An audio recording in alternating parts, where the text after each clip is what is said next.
اللہ تبارک و تعالیٰ کا ذکر کرو، لا الہ الا اللہ کا، اور ایسے ہی اللہ اکبر کا، اور ایسے ہی الحمدللہ کا، کیونکہ تکبیر اور تحمید اور تحلیل تینوں باتوں کا ذکر ہے، تو ان تمام چیزوں کا ذکر ہونا چاہیے۔ اور میرے بھائیوں، اس کی شروعات تو ذی الحجہ کی شروعات کے ساتھ ہی ہو جانی چاہیے۔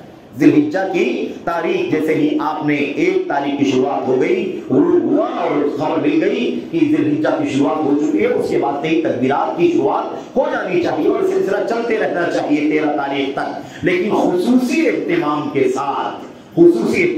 ساتھ 9، 10، 11، 12 اور 13 تاریخوں میں کثرت سے تکبیرات کی آواز بلند ہونی چاہیے۔ حضرت عبداللہ بن عمر رضی اللہ تعالیٰ عنہ اور دیگر صحابہ کرام ایام مینا میں چل کر کے، مینا میں راستوں میں، خیموں کے درمیان، بازاروں میں چل کر کے بلند آواز سے تکبیرات، تحمیدات اور ایسے ہی تحلیلات کی آواز بلند کیا کرتے تھے، اور ان کی آواز سن کر کے دیگر لوگ بھی پھر بلند آواز سے تکبیرات، تحلیلات بلند کیا کرتے تھے۔ تو یہ طریقہ ہمارا ہونا چاہیے کہ ہم ایسے تو 1 تاریخ سے ہی تکبیرات کی آواز بلند کریں، تکبیرات پڑھیں، لیکن خصوصی اہتمام کے ساتھ صبح شام بکثرت میرے بھائیوں یوم عرفہ اور اس کے بعد یوم النحر اور ایام تشریق کے کل 5 دن کثرت سے تکبیرات کی آواز بلند ہونی چاہیے۔ میرے بھائیوں، ان 10 دنوں میں اللہ کے نبی محمد رسول اللہ صلی اللہ علیہ وسلم نے فرمایا نیک کام کرنا ان 10 دنوں میں اللہ تبارک و تعالیٰ کو جتنا پیارا ہے، محبوب ہے، اتنا کسی اور دن میں نیک عمل کرنا اللہ کو محبوب نہیں ہے۔ میرے بھائیوں، بات سمجھنے کی یہ ہے کہ فرائض کی ادائیگی تو کرنی ہے، جب جہاں جو فرائض ہیں اسے خاص طور پر ادا کرنا ہے، لیکن ان 10 دنوں میں خصوصیت کے ساتھ ان فرائض کے علاوہ دیگر نیک اعمال، دیگر مستحب اعمال، سنت اعمال، خیر کے اعمال، فضائل کے کام، ان تمام کاموں کا اہتمام ہونا چاہیے۔ مثال کے طور پر آدمی صدقات کرے، خیرات کرے، توبہ کرے اور اللہ تبارک و تعالیٰ کی کبریائی، بڑائی، تحلیلات، تحمیدات کی کلمات بلند کرے، یہ ساری چیزیں ہونی چاہیے۔ اور ان 10 دنوں میں ایک دوسری بات خاص یہ ہے کہ اس میں روزے کا اہتمام ہونا چاہیے۔ یہ وہ بات چل رہی جو کرنے کا ہے، وہ بات بھی آئے کہ جو نہیں کرنا ہے ان 10 دنوں میں۔ میرے بھائیوں، اس میں روزے کا اہتمام ہونا چاہیے۔ 9 تاریخ ہم جانتے ہیں خصوصی فضیلت ہے عرفہ کا روزہ جس کو کہا جاتا ہے، اور عرفہ کے نام سے دھوکہ نہیں کھانا چاہیے کہ جس دن حاجی لوگ عرفہ میں رہیں گے اس دن ہم لوگ روزہ رکھیں گے۔ ہم اپنی تاریخ کے مطابق، اپنے چاند کے مطابق یا اپنے یہاں کی گواہی کے مطابق جب 9 تاریخ آئے گی اس دن ہم روزہ رکھیں گے۔ اس سے کوئی سروکار نہیں ہے کہ اس دن حاجی عرفہ میں ہیں یا نکل چکے ہیں یا کل جائیں گے، اس سے کوئی مطلب نہیں ہے۔ ہمارا تعلق چاند سے ہے۔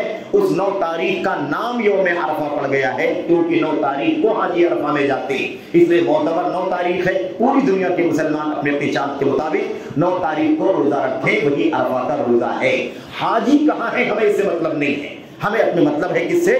عرفہ کی 9 تاریخ سے مطلب ہے۔ ہماری 9 تاریخ آئے گی ہم روزہ رکھیں گے، اور یہ ان لوگوں کے لیے ہے جو حج میں نہیں ہیں، حالت احرام میں نہیں ہے، ہم لوگوں کے لیے جو یہاں پر ہیں، جو لوگ حالت احرام میں ہوتے ہیں ان کے لیے عرفہ کا روزہ جو فضیلت ہے ان کے لیے، یہ ان کے لیے نہیں ہے، بلکہ وہ بغیر روزے کے عرفہ میں وقت گزاریں گے، اور عرفہ میں ان کا وقوف اور قیام بغیر روزے کی حالت میں ہوگا، جیسا کہ نبی کریم صلی اللہ علیہ وسلم کی سنت ہے۔ آپ جانتے ہیں کہ پچھلے اور اگلے 2 سالوں کے گناہ معاف ہوتے ہیں اس سے۔ اللہ کے نبی نے فرمایا السنۃ الماضیہ والسنۃ الباقیہ، پچھلے اور اگلے 1 سال، پچھلے 1 سال اگلے 2 سالوں کے گناہ اللہ تبارک و تعالیٰ معاف فرماتا ہے عرفہ کے روزے سے، تو یہ فضیلت ہے۔ اس کے علاوہ 1 تاریخ سے لے کر کے اس 9 تاریخ کے بیچ میں مزید روزے کا بھی اہتمام کیا جانا چاہیے، مزید روزوں کا بھی اہتمام کیا جانا چاہیے۔ نبی کریم صلی اللہ علیہ وسلم کی حدیث میں یہ بھی موجود ہے، صحیح حدیث کے اندر، کہ نبی کریم صلی اللہ علیہ وسلم عشر ذی الحجہ کا روزہ نہیں چھوڑتے تھے۔ عشر ذی الحجہ سے مراد 9 تاریخ تک، یہ تقریباً ہے، یعنی 10 کہہ دیا گیا، مراد ہے 9 تاریخ تک، کیونکہ 10 تاریخ کو روزہ رکھنا درست نہیں ہے، حرام ہے روزہ رکھنا یوم الفطر کو، یوم الاضحیٰ کو۔ تو یہ بات واضح رہنی چاہیے کہ 9 تاریخوں میں 1 سے لے کر کے 9 تک کے بیچ میں 9 تاریخ کے روزے کے علاوہ بقیہ دنوں میں بھی، بقیہ 8 دنوں میں بھی ہمیں روزہ رکھنے کا اہتمام کرنا چاہیے۔ اگر کوئی کبھی پورے 9 دنوں کا بھی روزہ رکھ لے تو کوئی حرج نہیں ہے، بلکہ لیکن بہتر اور مناسب یہ ہوگا کہ کچھ دنوں کا روزہ رکھے، کچھ دنوں کا روزہ چھوڑ دے، 2 دن 4 دن 6 دن رکھے، 3 دن رکھے، 5 دن رکھے، 8 دن رکھے، 6 دن 7 دن رکھے، لیکن کبھی اگر پورے کا بھی اہتمام کر لیا تو کوئی حرج نہیں ہے۔ یہ بات اس لیے کہی جا رہی ہے کہ نبی کریم صلی اللہ علیہ وسلم کے بارے میں جو حدیث آئی وہ 2 طرح کی ہے۔ ایک روایت یہ ہے کہ آپ عشر ذی الحجہ کا روزہ نہیں چھوڑتے تھے، دوسری روایت میں یہ بتایا گیا ہے کہ میں نے نبی کریم صلی اللہ علیہ وسلم کو کبھی عشر ذی الحجہ کا روزہ رکھتے ہوئے نہیں دیکھا، یعنی معنی کیا نکلا کہ پورے عشرے کا روزہ رکھتے ہوئے نہیں دیکھا۔ اور دوسری روایت کا معنی کیا ہوا کہ آپ روزہ عشر ذی الحجہ میں رکھا کرتے تھے، تو رکھا کرتے تھے، پورا نہیں رکھا کرتے تھے۔ دونوں روایتوں کا خلاصہ یہ نکلا، اس لیے بہتر یہ ہوگا کہ بعض ایام رکھے جائیں، بعض ایام کو چھوڑ بھی دیا جائے۔ اور یہ روزے جو ہیں مستحب ہیں، سنت ہے، اس کا درجہ فرض اور واجب کا نہیں ہے، کوئی نہ رکھے تو کوئی ثواب کا مسئلہ نہیں ہے، کوئی گناہ کا مسئلہ نہیں ہے، البتہ اجر و ثواب حاصل کرنے کی تڑپ اور کوشش ہماری ہونی چاہیے کہ ہم روزہ رکھیں۔ عشر ذی الحجہ کی شروعات ہوتے ہی نبی کریم صلی اللہ علیہ وسلم نے فرمایا جن لوگوں نے قربانی کا ارادہ کر رکھا ہو ان کو چاہیے کہ اپنے جسم کے بال اور ناخن نہ نکالیں۔ من اراد اذا دخل العشر واراد احدكم ان يضحي فلا ياخذن من اظافره ومن بشرته شيئا۔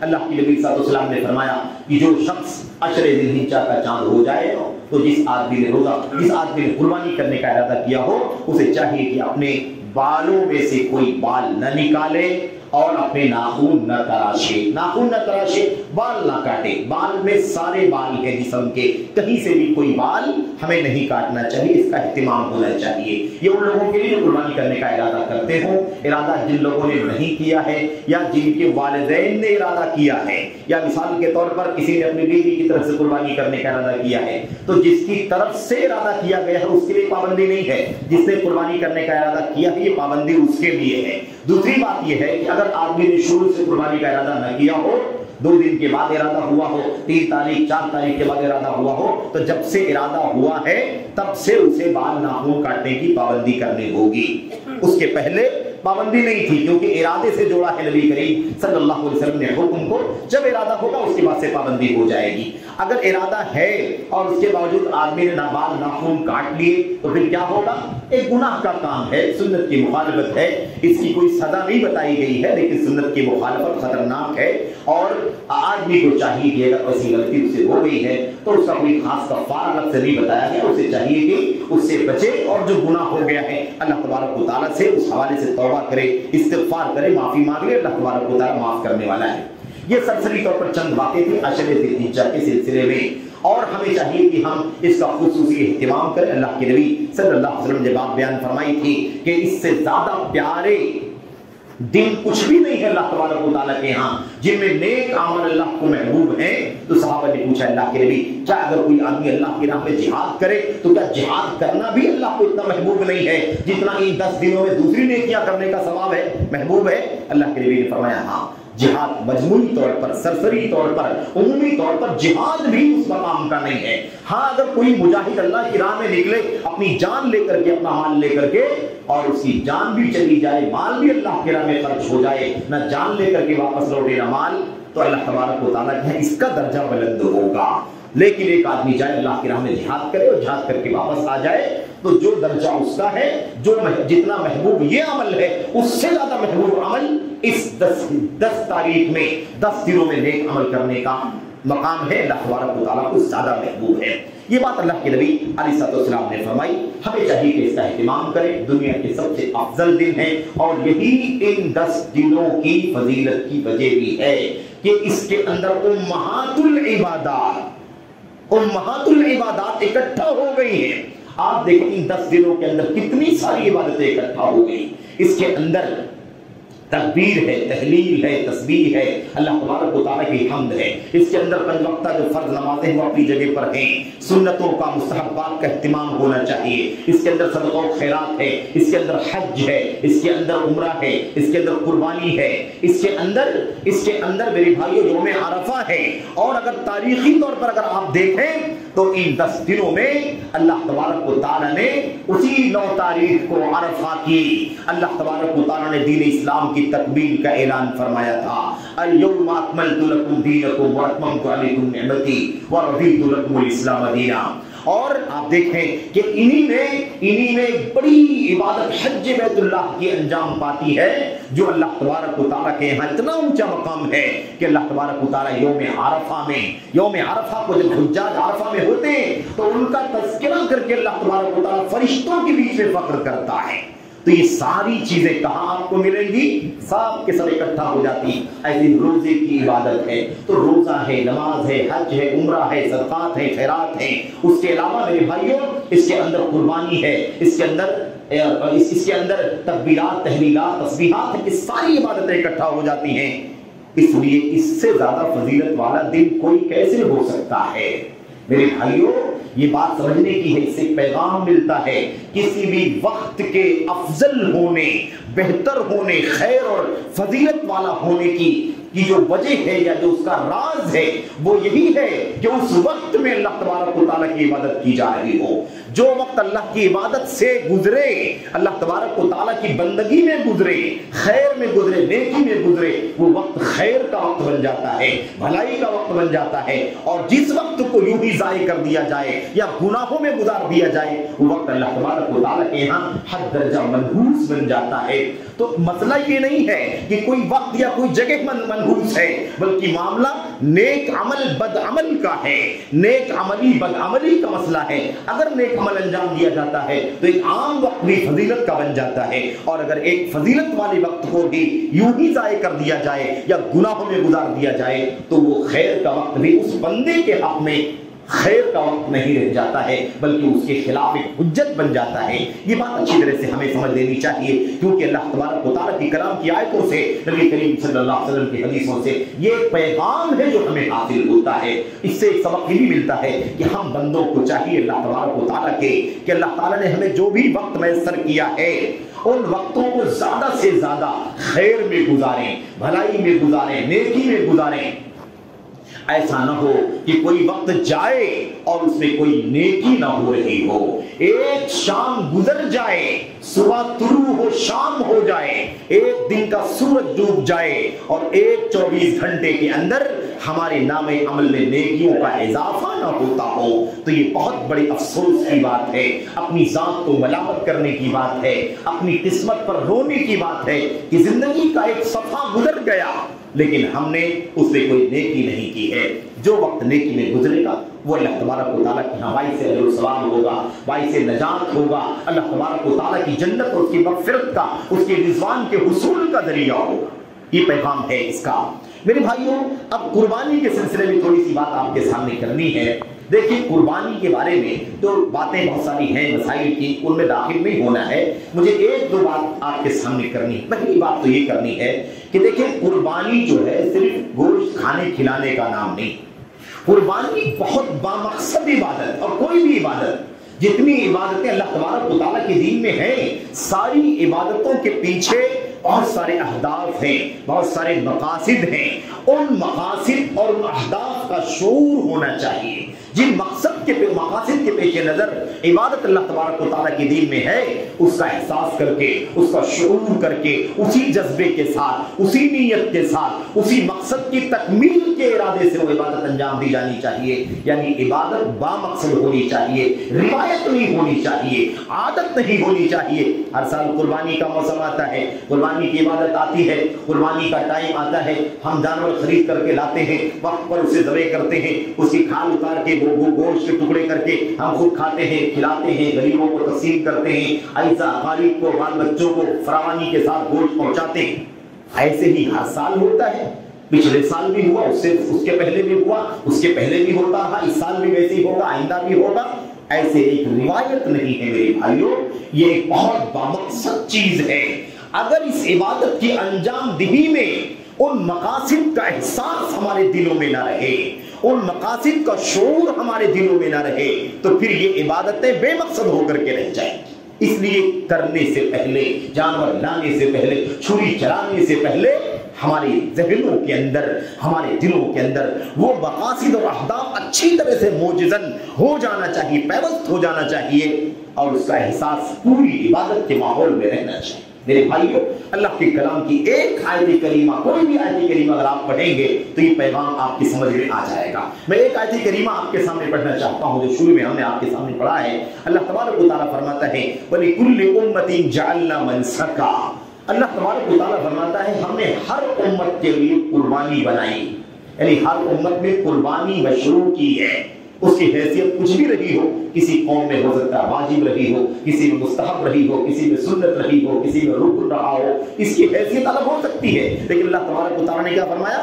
وَلِكُلِّ أُمَّةٍ جَعَلْنَا مَنسَكًا۔ ہم نے ہر امت میں، ہر قوم میں قربانی رکھی ہے۔ اب آگے اللہ تبارک و تعالیٰ بتا رہا ہے ان ساری امتوں میں قربانی رکھنے کا مقصد، اور اس امت کو بتایا جا رہا ہے کہ تم یہ جانو کہ قربانی اتنی بڑی عبادت ہے کہ ساری امتوں میں قربانی کی عبادت اللہ تبارک و تعالیٰ نے رکھی ہے، اور وہ عبادت تمہارے لیے بھی اللہ تبارک و تعالیٰ نے رکھی ہے۔ اور اس کے بعد مقاصد، اللہ فرماتا ہے لِيَذْكُرُوا اسْمَ اللَّهِ عَلَى مَا رَزَقَهُم مِّن بَهِيمَةِ الْأَنْعَامِ۔ اچھا لمبی بات نہیں کرنا ہے مجھے، بالکل شارٹ میں آپ 2 3 4 باتیں آیت کریمہ کے پیغام کے طور پر سمجھ لیں، اور اللہ تعالیٰ سے دعا کریں کہ اللہ تبارک و تعالیٰ ہمیں قربانیاں، اپنی قربانیاں اسی جذبے کے ساتھ، اسی احساس کے ساتھ، اسی شعور کے ساتھ ادا کرنے کی توفیق عطا فرمائے۔ ایسا نہ ہو کہ مال اکٹھا کر لیا، قربانی کی جانور لے آئے، خریدا، اور اس کے بعد قربانی کر کے گوشت کھا لیا، کھلا دیا۔ نہ تو اللہ کو گوشت کی ضرورت ہے، نہ خون کی ضرورت ہے، نہ ہمارے مال کی ضرورت ہے۔ وہ احساس اور مقصد جو عبادت کے پیچھے ہے اسے اگر زندہ نہ کر سکے تو ان گوشتوں کا، ان قربانیوں کا کوئی حاصل نہیں رہ جائے گا، سوائے اس کے کہ ایک روایت ہے، ہمیشہ انجام دیتے رہے ہیں، اس مرتبہ بھی انجام دے دیں گے، اس کے سوا کچھ حاصل نہیں ہوگا۔ میرے بھائیوں، اللہ سے دعا کریں کہ اللہ تعالیٰ ہمیں رات کو مقاصد پر سمجھنے، مقاصد پر نظر رکھنے کی توفیق عطا فرمائے، آمین یا رب العالمین۔ تو اللہ فرماتا ہے نمبر 1 لِيَذْكُرُوا اسْمَ اللَّهِ عَلَى مَا رَزَقَهُم مِّن بَهِيمَةِ الْأَنْعَامِ۔ ایک مقصد کیا ہے قربانی کا؟ تاکہ اللہ تبارک و تعالیٰ کا نام لیا جائے۔ دنیا کے گوشے گوشے میں جہاں جہاں مسلمان بستے ہیں، ایک بکری، ایک بکرا لائیں قربانی کے لیے ذبح کریں، یا اس سے کم بیش جتنی حیثیت ہو لائیں، ان سارے جانوروں پر اللہ کا نام لیں۔ اللہ کے نام کا ذکر دنیا کے چپے چپے میں ہونا چاہیے، اللہ کی توحید کا اعلان، اللہ کی کبریائی کا اعلان، اللہ کے نام کا اعلان۔ دنیا میں اللہ تبارک و تعالیٰ کے سوا کسی کا نام اتنا اونچا نہ رہے، نہ لیا جائے۔ ایک طرف جہاں مشرکین مکہ اور دیگر مشرکین عالم اپنے جانوروں کو ذبح کرتے ہیں، چڑھاوے چڑھاتے ہیں، تو غیر اللہ کے در پہ چڑھاتے ہیں، غیر اللہ کا نام لے کر کے چڑھاتے ہیں، وہی مسلمان دنیا کے چپے چپے میں جب قربانی کے جانور پر چھری چلائے تو اللہ تبارک و تعالیٰ کا نام کا اعلان کرے۔ اللہ کا نام لینا، اللہ کے نام کا تذکرہ کرنا، یہ بنیادی مقاصد میں سے ہے۔ تو قربانی کا ایک مقصد کیا ہے؟ اللہ تبارک و تعالیٰ کا نام بلند کرنا، شرک کے موضوع میں اللہ تبارک و تعالیٰ کے نام کا تذکرہ ہونا چاہیے، اللہ کی توحید کا اعلان، اللہ کی کبریائی کا اعلان، اللہ کی بڑائی کا اعلان کرنا بنیادی مقصد ہے۔ تو ہم جب پیسے جمع کریں، جب قربانی کا جانور خریدنے جائیں، لائیں، اسے پالیں پوسیں، کھلائیں پلائیں، اور قربانی کا دن آ جائے، چھری چلانے کا ٹائم آ جائے، ان پورے ماحول میں یہ احساس زندہ ہونا چاہیے کہ نہ تو کھانا کھلانا مقصد ہے، نہ تو اس کو تقسیم کرنا بنیادی مقصد ہے، نہ تو کم زیادہ کا کوئی سوال ہے، نہ تو مہنگے سستے کا کوئی سوال ہے، نہ تو 1 2 اور 10 جانور کا کوئی سوال ہے۔ سوال اس بات کا ہے کہ جو حیثیت ہو، 1 لاؤ 10 لاؤ، لیکن مقصد یہ ہے کہ اللہ تبارک و تعالیٰ کا نام بلند ہونا چاہیے، اس کے احساس کے ساتھ قربانی ہو۔ نمبر 2 اللہ تبارک و تعالیٰ نے فرمایا عَلَى مَا رَزَقَهُم مِّن بَهِيمَةِ الْأَنْعَامِ، ان جانوروں پر اللہ کا نام لیا جائے جو اللہ نے ان کو عطا فرمایا ہے۔ یہ احساس کہ تمہارا نہیں ہے، یہ تم یہ نہ سمجھو کہ تم نے 1 لاکھ 2 لاکھ کے جانور کی قربانی کی ہے تو تم نے قربانی کی ہے، تمہارا مال تھا، وہ اللہ نے تم کو عطا فرمایا تھا، وہ مال تمہارا نہیں اللہ کا ہے۔ تم نے جانور خریدے، اللہ کے عطا کردہ مال سے خریدے۔ عام طور پر جہاں مال کا ذکر آتا ہے ریاکاری آتی ہے، نام و نمود آتا ہے، شہرت آتی ہے، چرچا آتا ہے۔ اللہ تبارک و تعالیٰ احساس دلا رہا ہے تاکہ تم ان جانوروں پر اللہ کا نام لو جن جانوروں کو اللہ نے تمہیں عطا فرمایا ہے۔ تمہیں دیا ہے اللہ نے. اور اسی لیے جب قربانی کرتے ہیں تو کیا کہتے ہیں؟ اللہم ھذا منک ولک، اے اللہ یہ جانور تیری طرف سے ہے اور تیرے لیے قربان کیا جا رہا ہے. احساس تو یہ کسی کے دل میں نہ آئے. ایک لاؤ دو لاؤ. آج دنیا کا حال یہ ہے میرے بھائیوں کہ منڈیوں میں پہلے ہی سے چرچے ہونے لگتے ہیں. اتنی رقم کا جانور ہے، اتنے لاکھ کا جانور ہے، فلاں نے خریدا.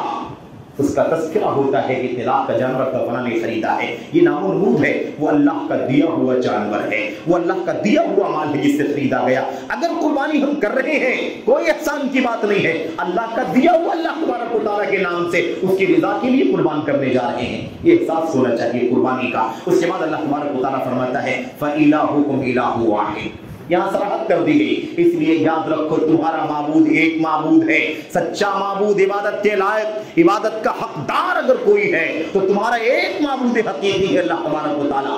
اسی کا نام لیا جائے، اسی نے دیا ہے، اسی کو راضی کے لیے کچھ جانوروں کو ذبح کرنا ہے. یہ اللہ تبارک و تعالیٰ فرماتا ہے. اس کے بعد آگے فرماتا ہے فَلَهُ أَسْلِمُوا.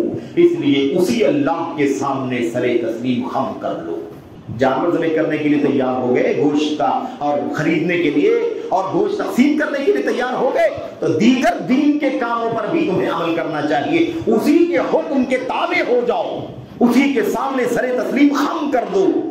وَبَشِّرِ الْمُخْبِتِينَ. اللہ تبارک و تعالیٰ فرماتا ہے اور خشوع خضوع کرنے والے، اللہ کے سامنے جھکنے والے، اللہ کے حکم پر عمل کرنے والوں کو آپ جنت کی خوشخبری سنا دیجیے. دیکھا آپ نے، اسلموا کہا گیا، تسلیم کر لو، سر تسلیم خم کر لو. کیوں؟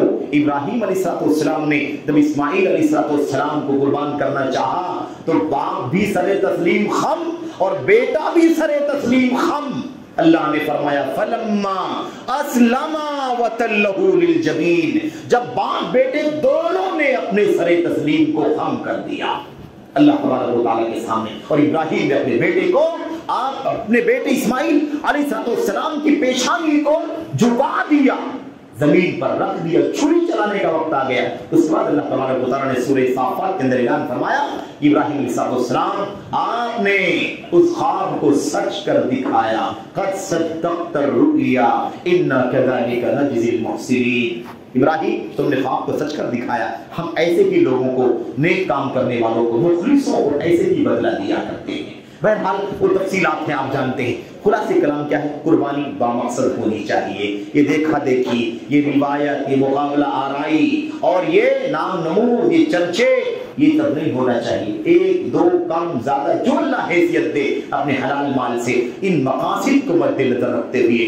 کہ اللہ کی توحید کا اعلان مقصد ہے، اللہ کی کبریائی کا اعلان مقصد ہے، اپنے جذبے ریاکاری کو کچلنا مقصد ہے، اللہ کے سامنے تابعداری کا اعلان کرنا مقصد ہے، اللہ تعالیٰ کے حکم کے سامنے جھک جانے کا اعلان مقصد ہے.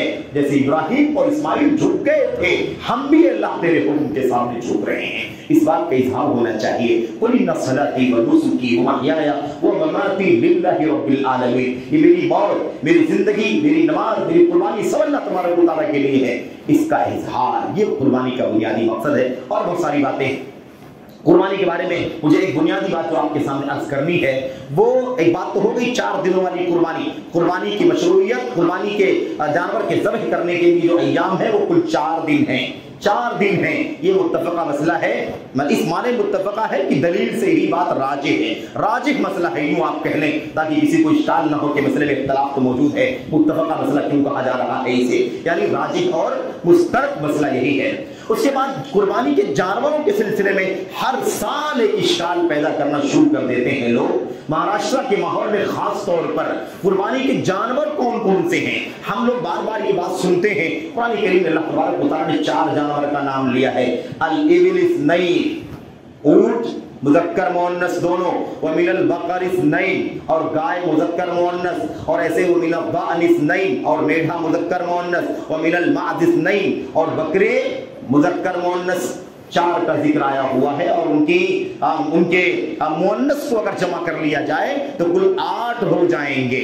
اب اس میں جھگڑا کرتے ہوئے مہاراشٹر اور مہاراشٹر کے باہر ایک مسئلہ بڑا اچھالا جاتا ہے کہ بھئی یہ جو گاؤں میش کی کٹے اور بھینس کی جو قربانی کی جاتی ہے اس کی کیا حیثیت ہے؟ ہر سال یہ مسئلہ قربانی سے 10 دن پہلے اور 10 دن بعد تک چلتا رہتا ہے، بڑے جھگڑے، بڑے بڑے لوگوں کے تبصرے اور ادھر ادھر کی باتیں۔ ایک بات میں آپ سے شروع میں بھی کہہ چکا ہوں بطور اشارہ کہ دیکھیے، ہم اگر واقعی سلفی ہیں، واقعی اہل الحدیث کے منہج پر چلتے ہیں، واقعی ہمارا ایمان و عقیدہ یہ ہے کہ اللہ تبارک و تعالیٰ نے امت کے اسلاف کی سمجھ کے مطابق ہمیں دین پر عمل کرنے کا حکم دیا ہے، تو ہماری ذمہ داری ہے کہ اس کو کسی بھی مسئلے میں نظر انداز نہ کریں، اپنی عقلوں کو نہ لائیں، بلا وجہ اختلاف کے لیے میرے بھائیوں نقطے نہ نکالیں۔ بہت مستند بات ہے، کوئی ضرورت نہیں ہے کہ ہم اپنی عقل کی بات کریں۔ ہم کیوں نہ رجوع کر لیں کتابوں کا، ہم کیوں نہ رجوع کر لیں اپنے اسلاف کا، جب سے یہ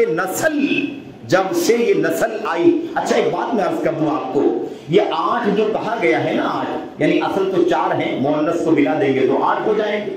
یہ جو 4 ہیں اصل، یہ 4 کیا ہیں؟ یہ 4 جنسوں کے نام ہیں۔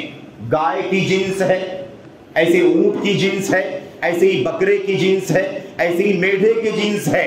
اس میں کوئی نسل خاص نہیں کر سکتا کوئی آدمی کہ عربی النسل ہی اونٹ کی قربانی ہوگی، عربی النسل گائے کی قربانی ہوگی، عربی النسل یا حجازی النسل بکرے کی قربانی ہوگی، یا مدنی النسل مکی النسل میڈھے کی قربانی ہوگی۔ ایسی کوئی تعین نہیں کر سکتے، ورنہ پوری دنیا کو مکہ مدینہ سے جا کر کے بکری خرید کر کے لانے پڑے۔ یہ تعین کہاں سے کر دی گئی؟ 4 جنسوں کے نام ہیں، 4 جنس ہے، ان جنسوں کی قربانی جائز ہے۔ اب وہ چاہے مشرق کی جنس ہو، مغرب کی جنس ہو، بر صغیر کی جنس ہو، ایشیا کی جنس ہو، افریقہ کی جنس ہو، آسٹریلیا، کسی بھی جنس کا بکرا ہو، کسی بھی جنس کی گائے ہو، کسی بھی جنس کا اونٹ ہو، کسی بھی جنس کا میڈھا ہو، اس سے کوئی سروکار نہیں ہے۔ اور جنسوں کے اختلاف کی وجہ سے جنسوں کے اندر مختلف نسلوں اور ملکوں کے اعتبار سے شکلوں کا فرق پڑ سکتا ہے، مزاج کا فرق پڑ سکتا ہے، طبیعتوں کا فرق پڑ سکتا ہے، اور جسمانی ساخت اور بناوٹ کا بھی فرق پڑ سکتا ہے۔ اس کا کوئی فرق بکروں پر یا قربانی کے جانوروں پر نہیں پڑنا چاہیے۔ ہم نے اس سے پہلے بہت تفصیل سے بتایا تھا کہ کب تک تقریباً 12-13 قسموں کی بکریاں الحمدللہ زمانے قدیم سے ان کی قربانیاں ہو رہی ہیں، اور کئی قسموں کے اونٹوں کی قربانیاں ہو رہی ہیں، کئی قسم کے میڑھوں کی قربانیاں ہو رہی ہیں۔ اب گائے کی بات آئی ہے تو لوگ جو اپنی آنکھوں سے گائے دیکھتے ہیں، جو بیل دیکھتے ہیں، سمجھتے ہیں اسی گائے کی قربانی ہو سکتی، اسی بیل کی قربانی ہو سکتی ہے۔ میرے بھائیوں، جیسے ہر جنس کے اندر کسی بھی نسل کی قربانی جائز ہے، جس ملک میں اس جنس کی جو نسل پائی جاتی ہو اس کی قربانی جائز ہے، ایسے ہی گائے بیل کی بھی ایک جنس ہے۔ اس جنس کی جس ملک میں جو شکل پائی جاتی ہو اس کی قربانی جائز ہے۔ کوئی تفریق اللہ تبارک و تعالیٰ کے دین میں نہیں ہے، اس لیے یہ تفریق بعد میں آئی ہے۔ یہ میں آپ کے سامنے کہہ رہا ہوں، اس کا مطلب یہ نہیں کہ کوئی میری اپنی بات ہے۔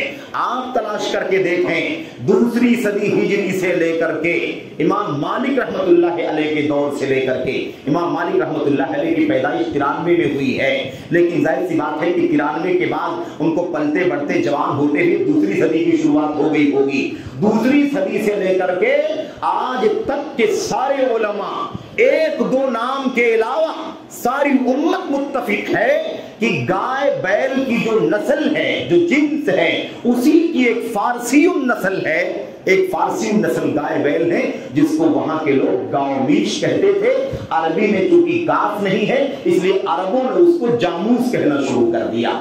پوری تفصیلات اس سلسلے موجود ہے، اور الحمدللہ اس سلسلے میں جب پچھلے 4-5 سال 6 سال 8 سال 5-6 سال پہلے سے جب مہاراشٹر میں بین لگا ہے نا، جب گائے بیل کی قربانی ہو یا اس کے ذبیحوں پر پابندی لگی اور پورے ملک کے گوشے گوشے سے بات ہونے لگی، اشکالات ہونے لگے کہ بھائی آخر کیا درجہ، کیا مسئلہ ہے، کیا بھینس کی قربانی ہو سکتی ہے کہ نہیں ہو سکتی ہے، تب جا کر کے ضرورت پڑی کہ اس مسئلے کی تحقیق کی جائے، کیا واقعی اس کی قربانی ہو سکتی ہے یا نہیں ہو سکتی ہے۔ جب اس کی تحقیق کی گئی، دیکھا گیا، تو ہم نے کہا نا امام مالک رحمت اللہ علیہ سے لے کر کے آج تک ایک دو نام کے سوا پورے اسلاف کی تاریخ میں، اور ایک دو نام وہ ابھی کے ہیں، ابھی 50 60 70 سال پہلے کے نام ہیں، اس کے پہلے پورے اسلاف میں آپ کو کوئی اختلاف کہیں نہیں ملے گا کہ بھینس کی قربانی نہیں ہوگی۔ جیسے گایوں کے اس نسل کی زکات دی جاتی تھی، ایسے ہی فارسی نسل گائے جس کو بھینس کہا جاتا ہے، جاموس کہا جاتا ہے، اس کی بھی زکات دی جاتی تھی۔ جو لوگ جانور پالتے تھے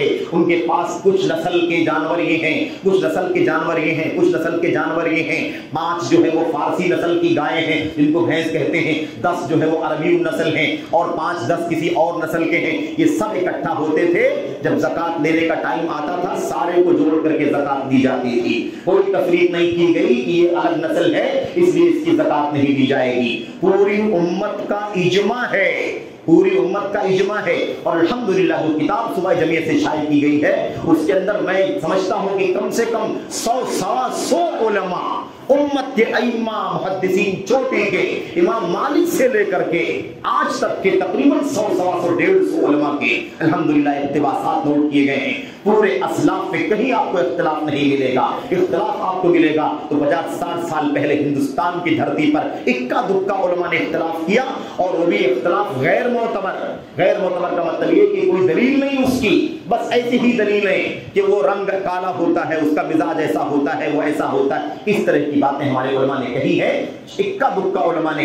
تو یہ اختلاف معتبر نہیں ہے، اختلاف معتبر بھی ہونا چاہیے۔ اگر کوئی اختلاف ہے تو اس کی کوئی دلیل ہو، کوئی مستند ہو اس کا، جس کی بنیاد پر واقعی اس کی اہمیت ہو تو ٹھیک ہے، بس محض اس طرح کی باتیں کرنے سے کوئی مسئلہ بدل نہیں جائے گا۔ یہ بات اس لیے میں وضاحت کر رہا ہوں کہ بڑے شبہات پیدا کیے جاتے ہیں قربانی کے ٹائم پر، کافی لوگ شبہات پیدا کرتے ہیں۔ ایک درخواست ہے تمام لوگوں سے، آپ تمام بھائیوں سے بھی بہت زیادہ باادب درخواست ہے، بہنوں سے بھی درخواست ہے، اور علماء ہمارے جو ہیں بڑے چھوٹے سارے علماء سے بہت ادب کے ساتھ درخواست ہے کہ اللہ واسطے روایتی انداز کی بات نہ کریں، علم کی روشنی میں بات کریں، کتابوں کو اٹھا کر کے واقعی دیکھیں گھنٹہ 2 گھنٹہ کہ کیا واقعی پورے اسلاف میں کوئی اختلاف ہے۔ سلف سے خلف تک کوئی اختلاف قربانی میں، بھینس کی قربانی میں اختلاف ہے ہی نہیں، اور امت کے علماء کا اجماع ہے اس پر۔ اجماع جانتے ہیں نا، جیسے قرآن معتبر ہے، سنت سے کوئی چیز ثابت ہوتی ہے، ایسی کسی مسئلے میں اگر امت کا اجماع ہو جائے تو کیا ہوتا ہے، وہ بالکل مستند طور پر ثابت ہو جاتا ہے۔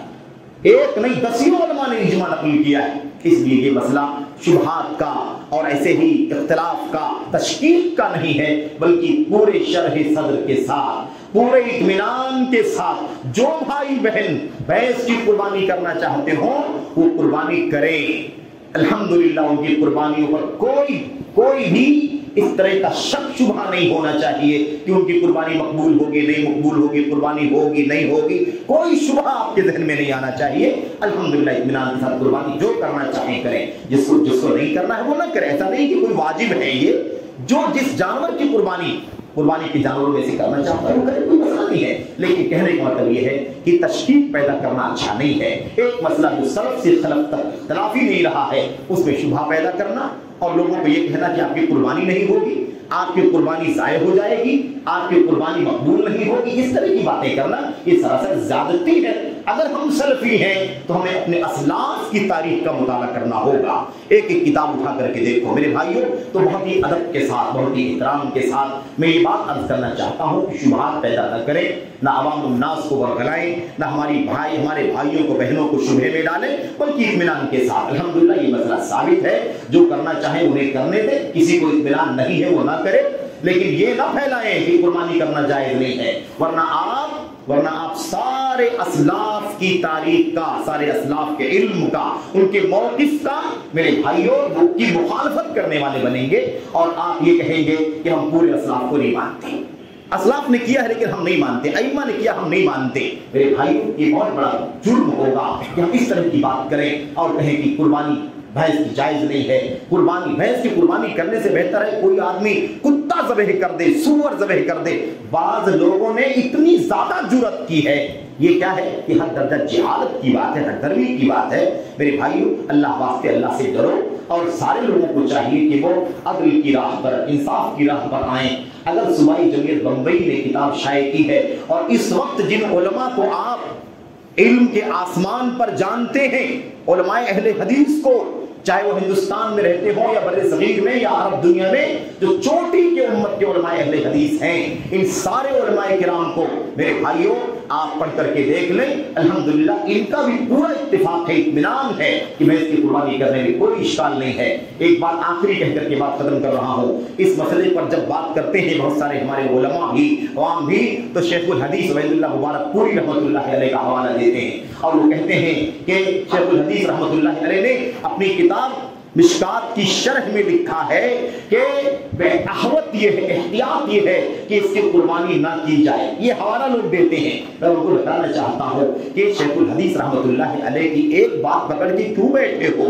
شیخ الحدیث رحمۃ اللہ علیہ کے 1 2 4 6 8 10 فتوے ہیں، ان کے فتاوا میں اس کو کیوں نہیں پڑھتے؟ اس کو پڑھ کر کے کیوں نہیں اطمینان کر لیتے؟ انہوں نے صراحت کے ساتھ کہا ہے قربانی بھینس کی جائز ہے۔ کسی نے پوچھا کچھ ثواب میں کمی بیشی ہوگی، کہا کوئی ثواب میں کمی بیشی نہیں ہوگی، وہ بھی گائے ہے، وہ بھی کیا ہے؟ وہ بھی گائے ہے۔